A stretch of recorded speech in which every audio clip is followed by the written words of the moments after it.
Hi, I'm Wendy Zukerman, and you're listening to Gimlet Media's Science Versus, the show where we pit facts against all that stuff your uncle says. On today's show, guns. In America, the gun lobby says that guns keep us safe, protect us against criminals, and reduce the crime rate. But what does the science say? A quick warning before we get started. This episode contains the sounds of guns and we'll be discussing homicide, suicide and domestic violence. Please take care when listening to this show. And if you're feeling depressed or you just want to talk to someone, in the US you can call the National Suicide Prevention Lifeline at 1-800-273-8255. That number will be on our website along with other resources. Nestled in the heartland of New Jersey amongst a nail salon and car wash sits Gun for Hire, a gun range that bills itself as the only family destination gun range in the world. And the guy I'm here to see is Anthony Colandro. Anthony! He's the owner at this joint, and he's like a celebrity around here. He seems to know who everyone is, and he's shaking hands with all the customers. Anthony tells me I have to wait my turn. How's everything? You doing all right? I'm doing good. You can talk to me later if you want. I figured there was one obvious way to kill some time while I waited for Anthony. All right, so we're going to put you in the range for an hour. 15 minutes is going to be with an instructor. You have an AR-15 and a Glock 19, a box of ammo for 9mm, 2 boxes of .223, 4 targets. Well, I didn't know how long he was going to be. That closes the gun is now loaded. You have 3 shots. There you go. How did I do? These are your 3 shots. Is that good? Yes, You're very shaking good. your head. Very good, very good. Shaking your head. When I finished my 70 rounds at Gun for Hire, Anthony Colandro was ready to chat. But before I could start asking questions... Quick question to you. Your perception of gun ranges before you started visiting them, didn't you think that everybody in there would look like Duck Dynasty characters? I did. Okay. This is absolutely Because true. that's 50 years of the media perpetuating us as fat white guys with summer teeth, some over here, with a beard and suspenders and a baseball cap on and my Bible in my left hand and clinging to my gun in my right hand. Am I right? Okay, so Anthony, he has teeth, doesn't wear suspenders, and no Bible that I could see. Which isn't to say that you'll mistake this place for the UN. On our way to the interview, we did walk past this room full of dudes. What is that? That's the diversity shoot. We had a bunch of people come in and shoot for the first time. They don't look very diverse, Anthony. They're not very diverse. What demographic would you put them at? Right now, looks like they're installing a new Grand Wizard. What it looks like to me right now. Today, we are putting down the guns and picking up the books to find out what guns do to a community. And I know in America, guns are a huge topic, and this is a very loaded debate. So we will be breaking this issue into 2 parts. This week, we will answer the following bullet points. 1. How many times a year are guns used for good? Say, in self-defense. 2. How many times a year are guns used for bad, like to murder someone? And 3, what effect, if any, do guns have on the overall crime rate? And then next week, we're going to stare down the barrel of gun control, so whether laws that restrict guns actually save lives. Now, to be clear, although the Constitution is a lovely document, it's not a peer-reviewed journal. So you will be hearing the words the Second Amendment and the right to bear arms only once in this podcast. And you just heard them, because today we're talking science. Let's get into it. Bullet point number 1, self-defense. Best estimates suggest there are more than 300 million guns in the US right now, a number that has been slowly rising. And I say best estimates because no one really knows. Guns aren't traced very effectively around the states. Still, a recent Pew survey suggests that 34% of US homes have guns in them. And the main reason Americans buy guns, according to the Pew survey, is to defend themselves and their property. The survey found that almost half of Americans who own guns say they have it for protection. And this idea that you need a gun to protect yourself is promoted by the National Rifle Association. The only thing that stops a bad guy with a gun is a good guy with a gun. This is Wayne LaPierre, CEO of the NRA. He's speaking at a press conference. And when you hear your glass breaking at 3 a.m. and you call 911, you won't be able to pray hard enough for a gun in the hands of a good guy to get there fast enough to protect you. And Anthony Colandro, owner of Gun for Hire, he agrees with this. There's an old saying, when you need help in seconds, the police arrive in minutes. But if you're home alone, who's going to protect you? If two men were trying to break into your house, a firearm is the ultimate equalizer. Anthony says he's never had to use a gun to protect himself, but he likes the idea that he's ready if something, anything, would happen. When I go to a restaurant, I sit with my back to the wall because I need to see who's coming in and out and watch everything because no one's sneaking up on me. Where did that begin? I have no idea. I think some people are born that way. And I was born that way. You know, they say, what do they call it, sheepdog? If you're born that way, you have that sheepdog mentality. It's just the way I am. But how many people in America will actually use their guns for self-defense? Well, there is one number that gets cited quite a bit in the media. There are 2.5 million defensive uses of guns every year. It's like 2.5 million. 2.5 million times a year. 2.5 million times. 2.5 million times last year, law-abiding citizens pulled guns in self-defense and saved lives. So let's take a closer look at this number. Where did it come from, and can we trust it? Let's start with the man responsible for it, Gary Kleck. He's a professor of criminology at Florida State University, and he's been writing about guns for decades. Do you own a gun yourself? I never answer that question. The reason being that people use it as an excuse for not thinking about the issues, but just judging what people have to say, and that's foolish. Gary's study was the first to come up with this number, that there are 2.5 million defensive gun users. And here's how he got it. Back in the early 1990s, Gary's team surveyed just under 5,000 people to ask them, have you used a gun, even if it wasn't fired, for self-protection or the protection of property at home, work, or elsewhere? And he found that 1.3%, that is, 66 people, said that they had. So then you take the percent of the sample who said they had that experience and multiply it times the population. So he took those 66 people, that 1.3%, and multiplied it by the adult population of the US, which equals, okay, so you got to carry the one and 2.5 million times a year. You never, ever sort of do that. You never extrapolate like that. This is David Hemenway, a professor of health policy at Harvard University. And he takes issue with Gary's methods. Nobody who has any training in epidemiology would ever extrapolate the 1% of people. David says multiplying out 1.3%, which in this study, remember, was only 66 people, to the population of America is dangerous. And here's why. Let me give you an example. A recent US survey of more than 5,000 women who had been pregnant found that 45 women, or 0.8% of them, consistently affirmed that they had had a virgin birth.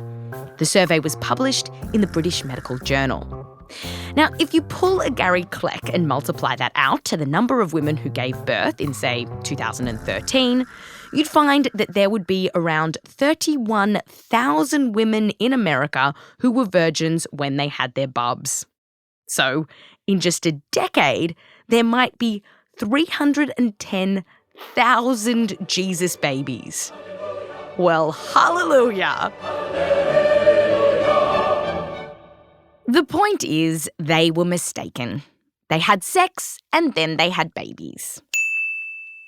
The other point is that when you're talking about very small percentages being multiplied out to very big populations, a few people being mistaken can lead to a very big wrong number, which is why no scientist would say that there were 31,000 virgin births in the US in 2013. I asked Gary about whether his very big number on defensive gun uses might also have this problem. The percentage point is very small. So if you're a little bit off, then actually it's orders of magnitude that this figure could be wrong, right? Not if it's a little bit off. It could be orders of magnitude off if it's way off. But if it's, say, 1 percentage point off, this could be a problem. You can speculate anything if it were, but of course we don't have the slightest evidence to support that view, and we have ample evidence to contradict it, which is the results of the other surveys, which always indicate huge numbers of defensive gun uses. Yes, other surveys do exist, and yes, they have gotten similar figures, around 1%. But David Hemenway, who has actually done some of these surveys, says that just because you can replicate a result, it doesn't mean it's true. Why? Because sometimes people lie, leave stuff out, or just misremember, and they do it in the same pattern over and over again. David points to surveys about how many sexual partners straight men and women have had. So you can ask people in the United States over and over and over, and the men will always tell you more than the women. That doesn't mean that's true. And you're just looking at heterosexual couples. It doesn't mean it's true. That is, either there is a small group of horny women out there, and props to them, or men are lying, or women are lying, or both are lying. Given what we know about people, it's likely that someone is lying. And David Hemenway thinks this is what is happening in these gun surveys. Just like when you ask guys, how many people have you slept with? If you ask Americans how many times they've used their gun defensively, they tend to inflate the number. So, if Gary's numbers are wrong, do we have any idea how many people use their guns defensively in America each year? Yes, we do. Meet the National Crime Victimization Survey. Forget Gary's 5,000 people and extrapolating. This beast interviews around 90,000 people, so it's much more reliable. And it's considered the gold standard amongst researchers in this field. But it's not just the size of this survey that makes it more trustworthy. It's also the way they ask the questions. So rather than straight out asking people, do you use your gun for self-protection, which can overestimate results because people like to boast, this survey first establishes that someone was the victim of a crime. And then they ask, did you do anything with the idea of protecting yourself or your property while the incident was going on? Freeze, you diseased rhinoceros pizzle. Now, according to data from this survey, there are only around 100,000 defensive gun uses per year in the US. So that's much smaller than Gary Kleck's 2.5 million. And when you look into the details of this survey, you find that a lot of common images that we have about guns that are used defensively don't hold up. Hold up! So, for example, more than 80% of the time, the people who said they used their gun defensively also said that they were the only person with the gun in the altercation. So much for a good guy with a gun facing off against a bad guy with a gun. Another image that the gun lobby likes to promote is a woman pulling out a gun to protect herself against a man in an alley or trying to break into her home. This is from a 2013 speech by the NRA's Wayne LaPierre. The one thing a violent rapist deserves to face is a good woman with a gun. Firstly, only 13% of rapes in the US are committed by strangers. Most rapists are known to the victim. They're often married or related to her. So the vast majority of sexual assaults aren't happening in dark alleyways.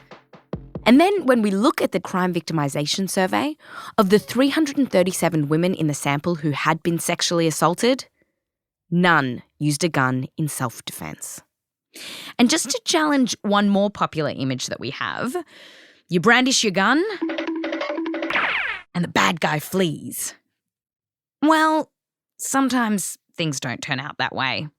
Using data from that big survey, David Hemenway found that when people used a gun to protect their property, it did work 2/3 of the time. Yes, there's a bit of suggestive evidence that having a gun may reduce property loss, but the evidence is equally compelling that having mace or a baseball bat will reduce property loss. In other words, just yelling at the guy, turning on the lights, or threatening to call the police were pretty good tactics too. When people did that, it worked about half the time. Conclusion. Best estimates reckon there are around 100,000 defensive gun uses in America each year. Not 2.5 million. And using guns in self-defense is slightly more effective at scaring bad guys than doing other things. But we've got to weigh this small benefit against the bad things that guns can do. And that's coming up after the break.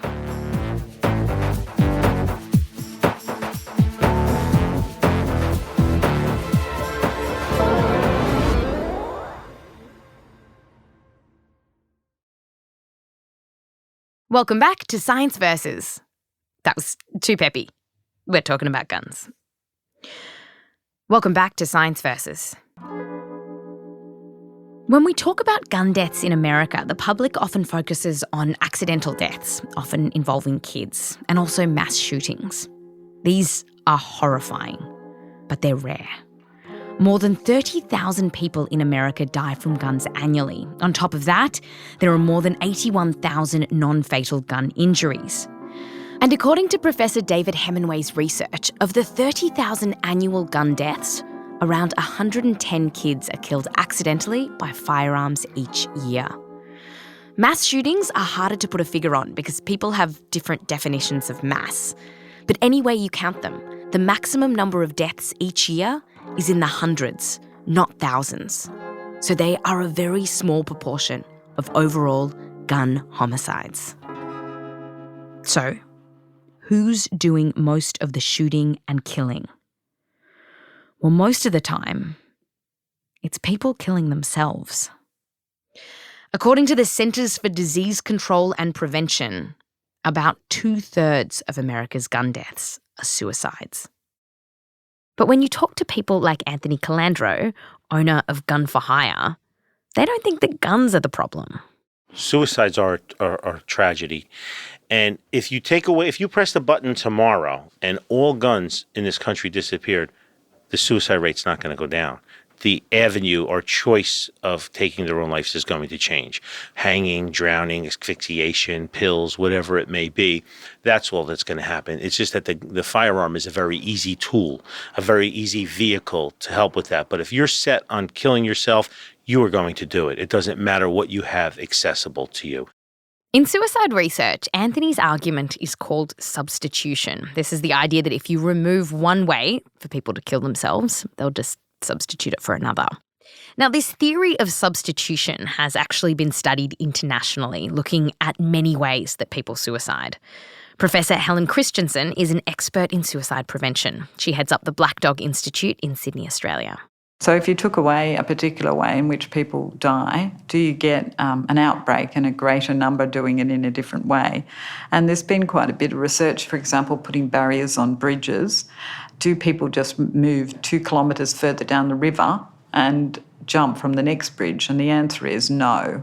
And there's no reason to think that guns or firearms would be any different? In my view, no. Over and over, evidence suggests that if you eliminate a popular way that people suicide, fewer people kill themselves. And this is known as means restriction. Here's an example. In the 1980s, a common method of suicide in Sri Lanka was swallowing certain pesticides. And after the country banned them, the total suicide rate fell by 50%. Now, there was a minor increase in hangings, but this didn't come close to offsetting the total number of lives saved. This has also specifically been seen with guns. In Australia, after a gunman killed 35 people in Tasmania in 1996, heavy gun restrictions were implemented.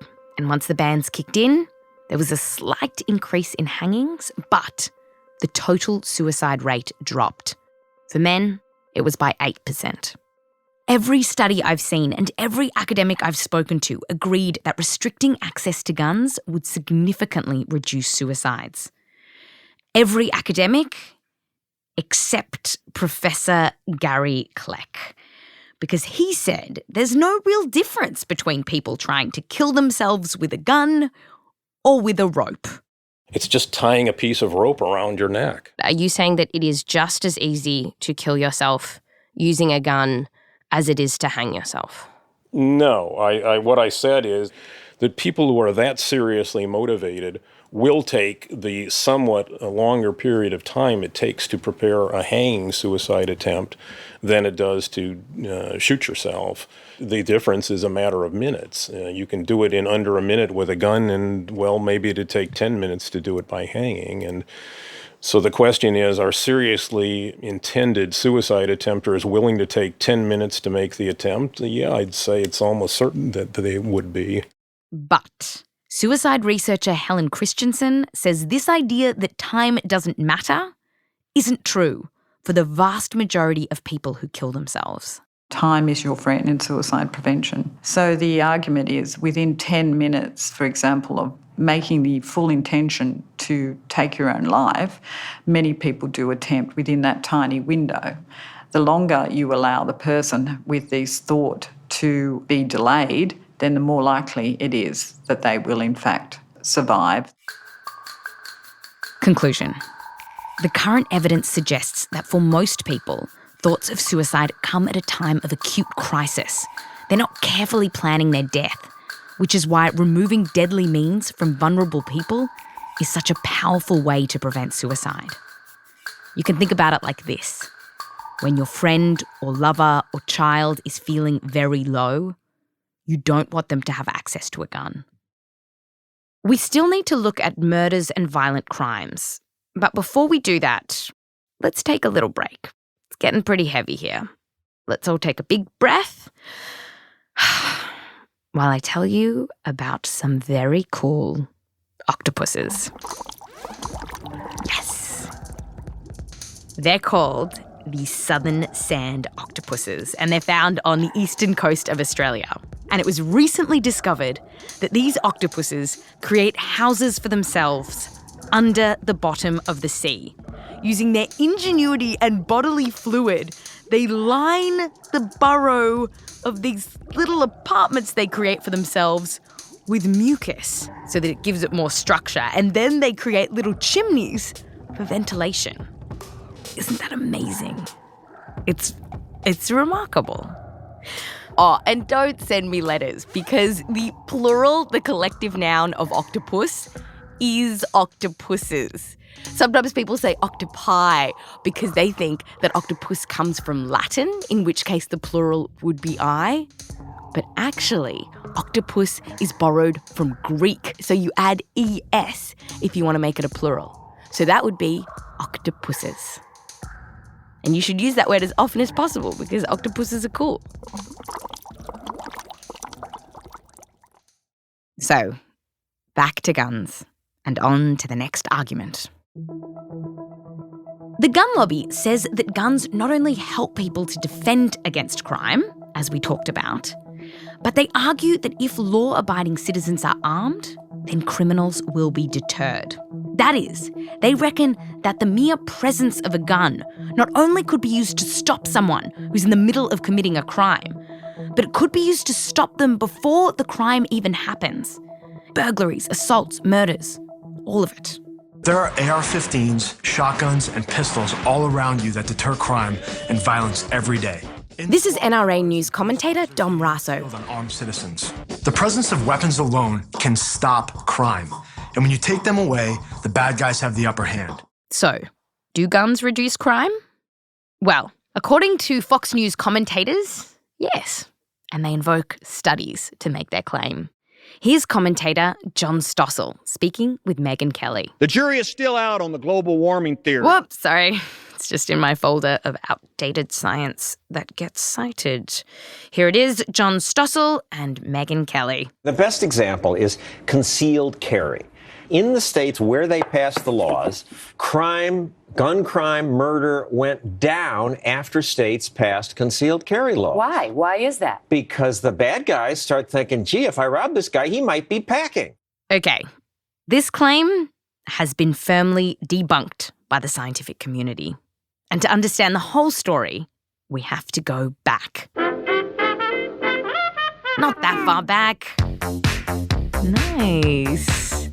We are in the 1980s when a bunch of US states unintentionally set up a nice experiment. These states passed laws making it easier for people to carry concealed weapons, so-called right to carry laws.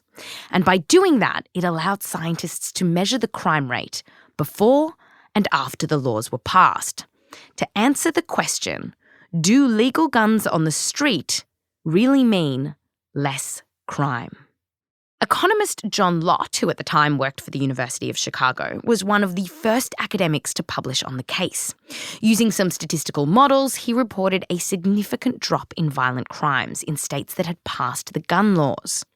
This work was published in 1997, and John went on to write a very cryptically titled book called More Guns, Less Crime. These days, John is no longer aligned to a university and is instead a Fox News columnist. Meanwhile, a bunch of other scientists, still working for universities, have looked into John's work and found serious flaws within it. When one academic tried to replicate the findings, he couldn't. And this led an expert committee of some 20 scientists to reanalyze the data. And while John still maintains the accuracy of his findings, this committee found, quote, no credible evidence that the passage of right to carry laws decreases or increases violent crime, end quote. Okay, so people carrying their guns around doesn't affect the crime rate. But what happens when you take into account the guns in people's homes? Do the number of guns in a state affect the overall crime rate? No. Here's David Hemenway. Guns don't cause violent crime. Guns also don't seem to protect against violent crime. Guns don't reduce violent crime. Whether there's guns or not, you can have violent crime. There are US states with lots of guns that have a low crime rate, like Montana, and there are US states with lots of guns with a high crime rate, like Alaska. Equally, around the world, while the US has a bucket load more guns than any other high-income country, the crime rate over here is just average. And for more evidence that the number of guns and the crime rate are unrelated, we need to go back. No! From the mid-1990s, crime rates plummeted around the developed world. Burglaries, thefts, assaults all dropped. And this trend lasted about a decade. And it was so mysterious that academics have spent the last 2 decades trying to figure out what happened.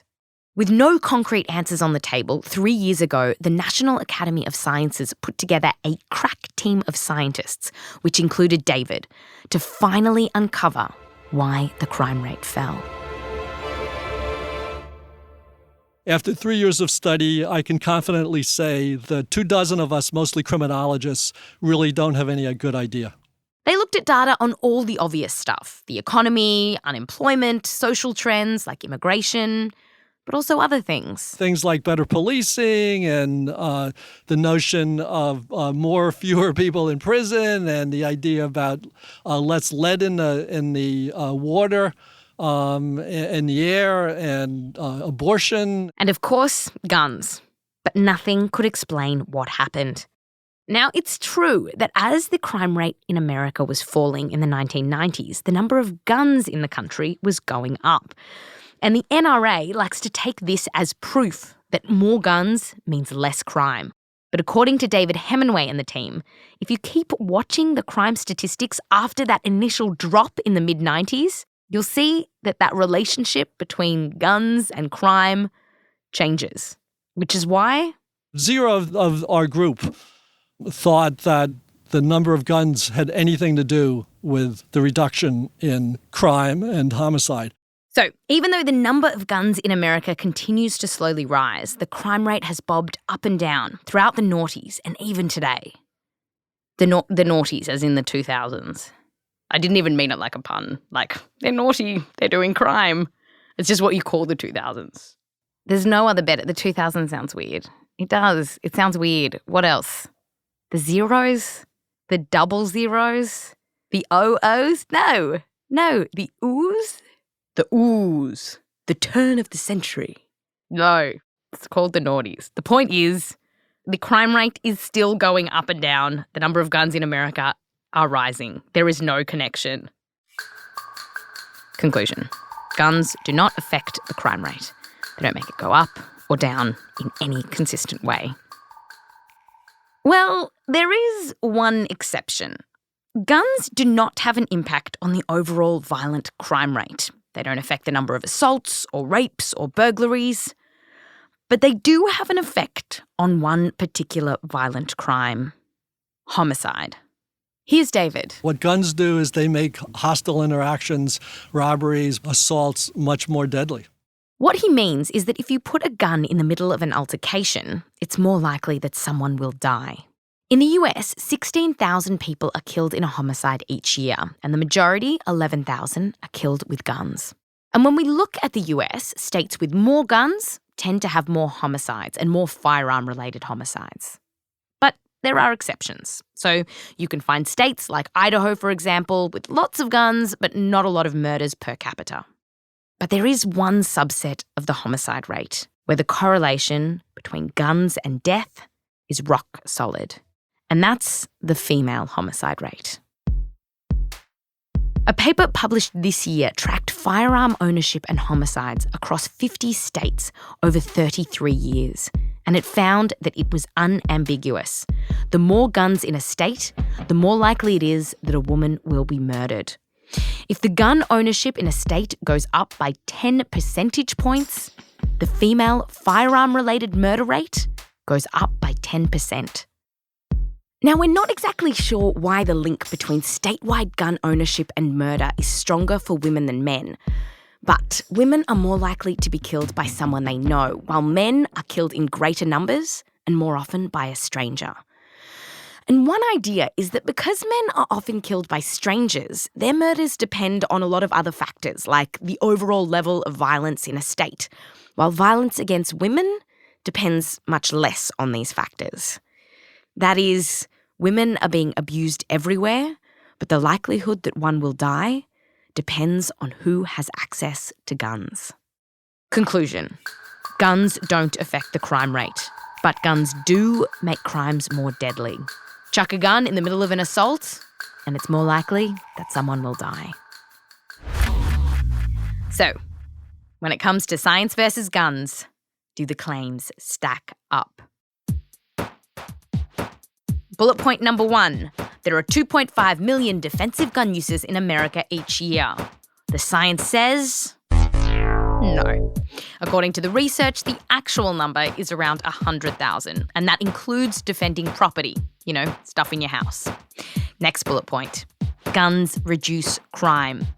The science says no. Guns do not affect the crime rate. They don't make it go up, and they don't make it go down. But they do make altercations more deadly, which is why more guns, on average, means more murders. So if the data are pretty clear, why is there a big debate? Why all the fuss around guns? According to David Hemenway, this is more about human nature than science. Because the thing is, for people who have a gun, there is a very small chance that something will ever go wrong. Serious injuries are fairly rare. So people will say, oh, I had a gun in my house, when I was growing up and nobody ever died. Great. I mean, but because the gun was in your house, there was 3 times the likelihood that somebody would die.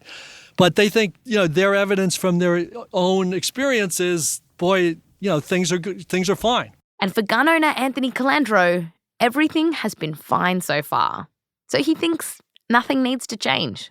And why wouldn't you personally want to give some guns up to make America safer, if that's what the studies showed? Because I am safe and my guns are not hurting anybody. Last time I checked, none of my guns ever left the safe and went out and committed crimes in the middle of the night while I was sleeping. If this perfect study came up and just found that if you removed the guns in America, you would have a homicide rate that dropped, the perfect study, would you want action to happen? Probably not. Probably not, because we all want to blame everybody else and not ourselves. It's okay to take his guns away, but not my guns. Come on, it's just like when you were a kid, you had a toy, you didn't play with, and when your mom wanted to give it away, all of a sudden you wanted it again, right? I know that I'm safe, and I know I'm diligent with my guns, so nobody's taking my guns. And the thing is, while Anthony is trained and safe with his guns, and maybe you'd rather be in a dark alleyway with him than without him, the science tells us that the more people who think like Anthony, the more guns there are around, ultimately, the more people die. That's Science versus Guns. Stay tuned after the break for a sneak peek at next week's show. This episode has been produced by Kenney, Heather Rogers and Kaitlyn Sawrey, edited by Annie Rose Strasser and Alex Blumberg. Production assistance by Austin Mitchell and fact-checking by Michelle Harris. Special thanks to Shruti Pinamaneni, Diane Wu and Stevie Lane. Sound design and music production by Martin Peralta and Matthew Boll. Music written by Bobby Lord.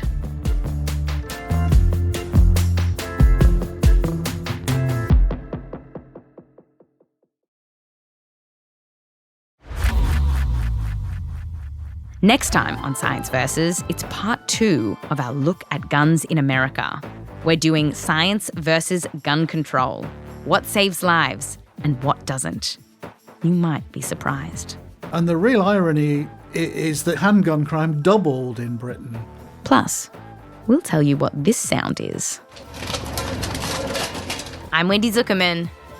Back to you next time.